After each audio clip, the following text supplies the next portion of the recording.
What? A doofus. Broom closet. Oh. Hey, we can actually get in. Stanley stepped into the broom closet, but there was nothing here, so he turned around and got back on track. Why does the tape look like radioactive stuff? Why doesn't it? Why not? There was nothing here. No choice to make, no path to follow. Oh. Just an empty broom closet. No reason to still be here. Well, I like that knowing you can It was open the door baffling makes that you Stanley safe. was still just sitting in the broom closet. He wasn't even doing anything. At least if there was something to interact with, he'd be justified in some way. As it is, he's literally just standing there doing sweet FA. what? Fucking hell. Fucking hell. Are you really still in the broom closet? Standing around doing nothing? Why? I'm not Can you doing offer nothing. some I'm closing and explanation opening here? the door. I'm You genuinely confused. poop. It's nothing productive. Who said you had to do anything productive? You do realize there's no choice or anything in here, right? If I'd said Stanley walked past the broom closet, at least you would have had a reason for exploring it to find out. But it didn't even occur to me because literally this closet is of absolutely no significance to the story whatsoever. Fuck you, I can never open and would have close this thought to door. mention it.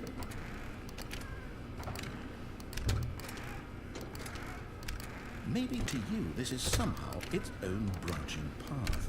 Maybe when you go talk about this with your friend, you'll say, "Oh, did you get the broom closet ending? The broom closet ending was my favourite." I hope your friends find this concerning. Just if you talk like that in real life. Seriously. Stanley was fat and ugly and really, really stupid.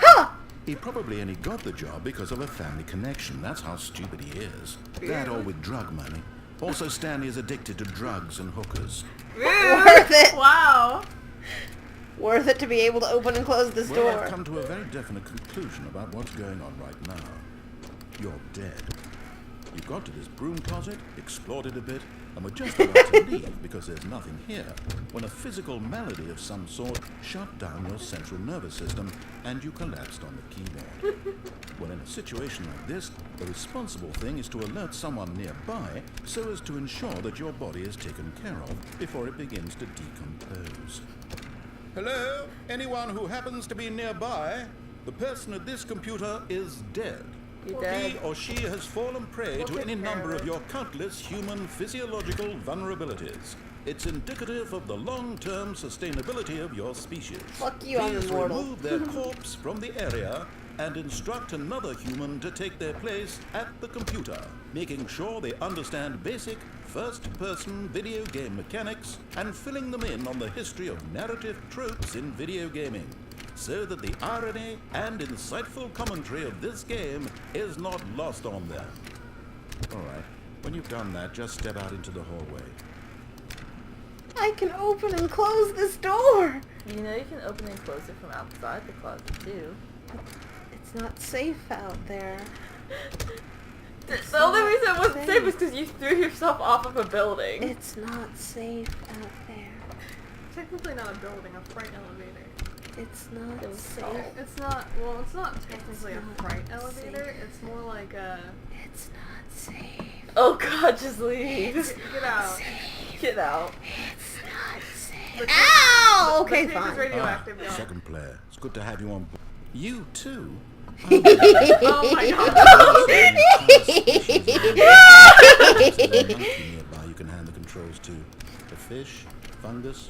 Look, you can hammer out the details. I'm not particularly picky. I'll just be waiting for when you're ready to pick up the story again. Broom closet ending represent. Oh yeah! Broom closet ending. Room closet ending XD. Yeah. My favorite. Favorite. Lol. It's not safe. It's probably safer out there than it is in here.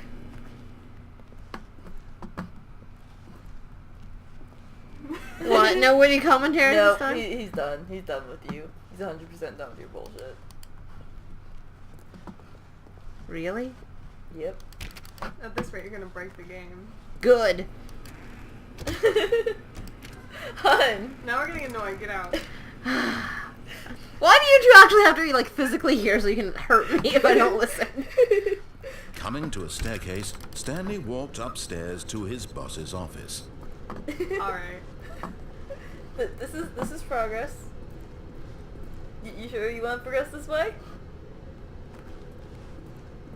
It's not safe. You're probably in the least safe place in this building. But Stanley just couldn't do it. He considered the possibility of facing his boss, admitting he had left his post during work hours. He might be fired for that. And in such a competitive economy, why had he taken that risk? All because he believed everyone had vanished? His boss would think he was crazy.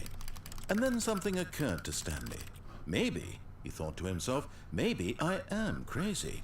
All of my co-workers blinking mysteriously out of existence in a single moment for no reason at all? None of it made any logical sense. And as Stanley pondered this, he began to your make lover other is back. strange Yep. observations. For example, why couldn't he see his feet when he looked down? Oh, shit! Oh, Doors closed shit! automatically behind him wherever he went.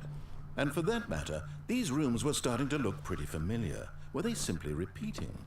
No, Stanley said to himself, this is all too strange. This can't be real. And at last, he came to the conclusion that had been on the tip of his tongue. He just hadn't found the words for it. I'm dreaming, he yelled. This is all a dream. Oh, what a relief Stanley felt to have finally found an answer, an explanation. His co-workers weren't actually gone. He wasn't going to lose his job. He wasn't crazy after all. And he thought to himself, I suppose I'll wake up soon. I'll have to go back to my boring real-life job pushing buttons. I may as well enjoy this while I'm still lucid. So, he imagined himself flying and What? began to gently float above the ground. What? Oh. Then he imagined himself soaring through space on a magical starfield, and it too appeared. It was so much fun, What? and Stanley marveled that he had What? still not woken up. How was he remaining so lucid? And then perhaps the strangest question of them all entered Stanley's head. One he was amazed he hadn't asked himself sooner. Why is there a voice in my head dictating everything that I'm doing and thinking? Now the voice was describing itself being considered by Stanley, who found it particularly strange. I'm dreaming about a voice describing me, thinking about how it's describing my thoughts, he thought. And while he thought it all very odd, and wondered if this voice spoke to all people in their dreams, the truth was that, of course, this was not a dream. How could it be? Was Stanley simply deceiving himself, believing that if he's asleep, he doesn't have to take responsibility for himself? Stanley is as awake right now as he's ever been in his life. Now, hearing the voice speak these words was quite a shock to Stanley. After all, he knew for certain, beyond a doubt, that this was in fact a dream. Did the voice not see him float and make the magical stars just a moment ago? How else would the voice explain all that? This voice was a part of himself too. Surely, if he could just... He would prove it. He would prove that he was in control, that this was a dream. So he closed his eyes gently, and he invited himself to wake up.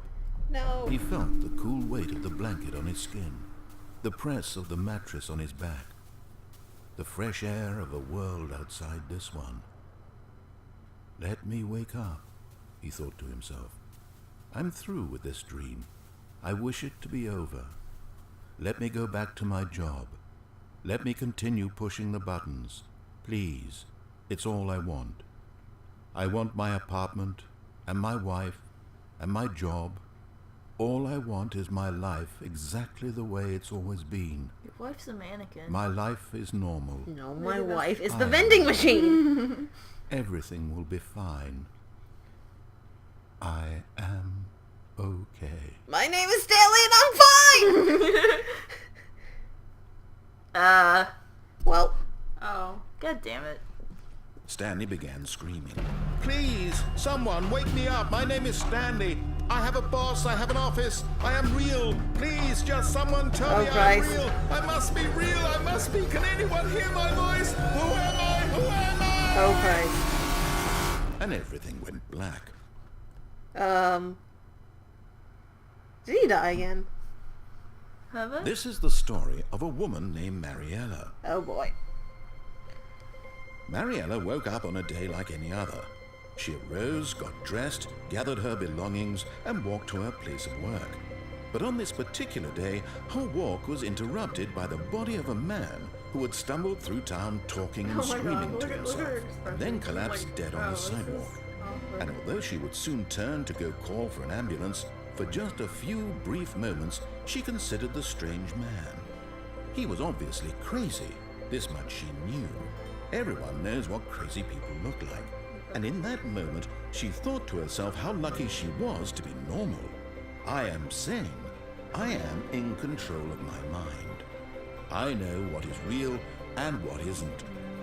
It was comforting to think this, and in a certain way, seeing this man made her feel better. But then she remembered the meeting she had scheduled for that day, the very important people whose impressions of her would affect her career, and by extension, the rest of her life. She had no time for this, so it was only a moment that she stood there, staring down at the body. And then she turned and ran.